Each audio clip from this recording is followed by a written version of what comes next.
just make the media hyped yesterday's Unite the Right 2 march, a white supremacist gathering in Washington.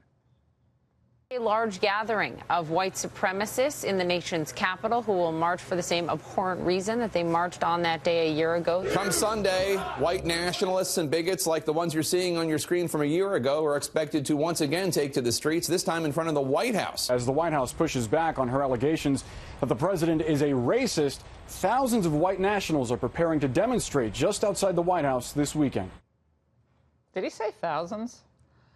Well, despite all that, the supremacists managed to turn out a whopping 20 protesters. They were far outnumbered by the members of the press, whose news organizations undoubtedly spent gobs of dough giving them free airtime to the pathetic, largely irrelevant band of racially obsessed malcontents. So have the media ever given this much pregame publicity to a march that actually turns out, I don't know, hundreds of thousands of protesters? Most of them young. They often show up in bitter cold or freezing rain. You know, like the annual March for Life? I don't think so. But that annual event is positive and life-affirming and respectful and attended, as I said, by mostly high school, college kids, and it does not advance the left's agenda. But the weekend's white supremacist circus had possibilities. The president rightly tweeted before the much ballyhooed supremacist march in Washington the following. He said the riots in Charlottesville a year ago resulted in senseless death and division. We must come together as a nation. He wrote that he condemned all types of racism and acts of violence, and he said peace to all Americans.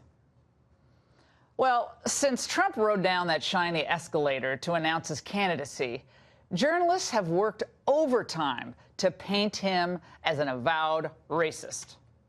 Well, every view he has, for instance, on law enforcement, standing for the national anthem, the travel ban, and, of course, on immigration, they all allege it's racially motivated. It can't possibly be that the president advances policies and ideas because he believes it's going to be good for Americans, good for safety, good for the American worker. No. Well, you add the tragic events of Charlottesville a year ago, and you had the media's backdrop going into this weekend's Unite the Right freak show.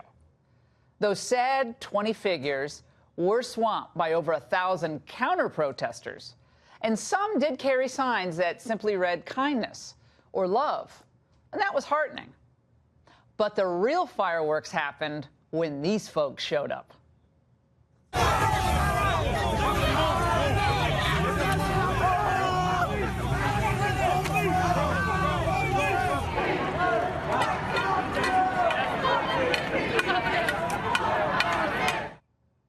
It was basically a family affair.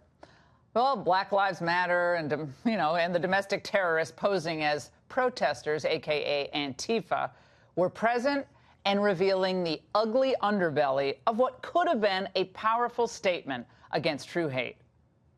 Instead, here's how CNN, though, classified all the non-white supremacists as, quote, anti-hate groups.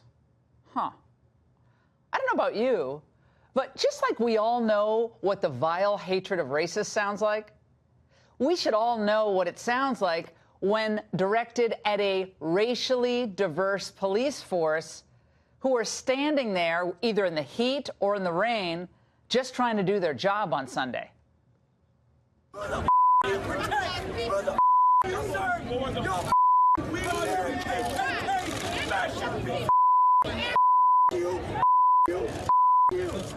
All y'all that are protecting the they want us dead.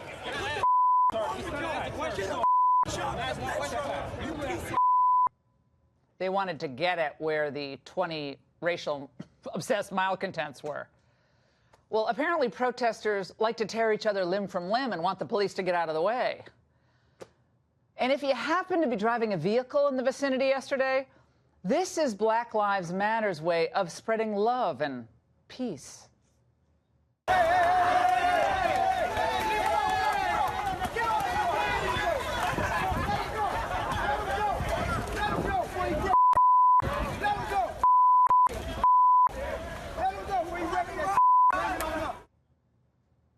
Now, if these guys have nothing to hide and they're on the side of right, anyone ask them why they're wearing masks? To conceal their identity from law enforcement? You know why? Because they destroy property, they harass officers, throw projectiles at them, and they just attack the innocent. Now, this next video, this couple's crime, well, wearing Trump T-shirts. Says Trump 2020 and has to walk around with security and escorts because they're saying he's a Nazi. Still, the media coddle Antifa and these leftist protesters, largely because their anti-Trump message aligns with the one prevailing in a lot of American newsrooms. But if they're going to cover for them rather than cover them, will the media now align themselves with this message too?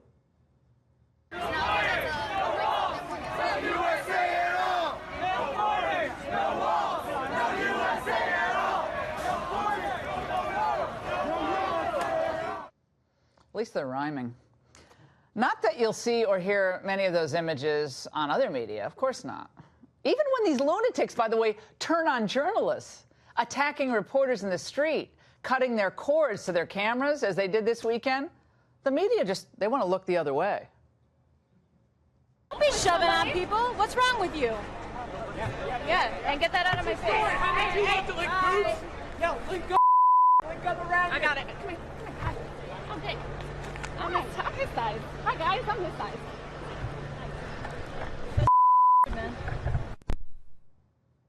Clever. Well, this was posted by an NBC reporter on his Twitter account. It shows his camera crew assaulted by these nut jobs.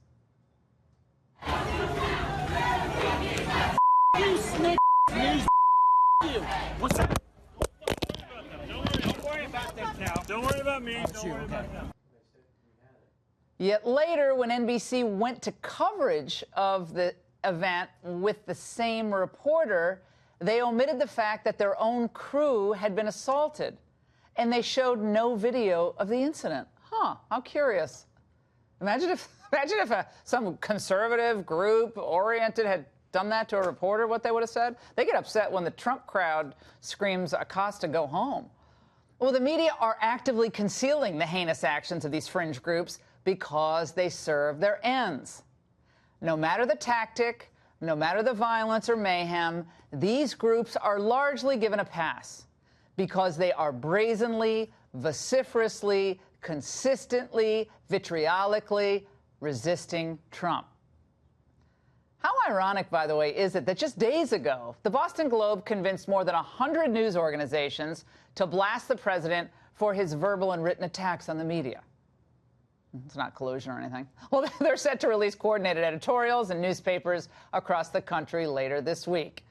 Yet when a group or groups actively attack them, the press, physically destroying their equipment, they scream vile things and threaten reporters, the media silence is deafening.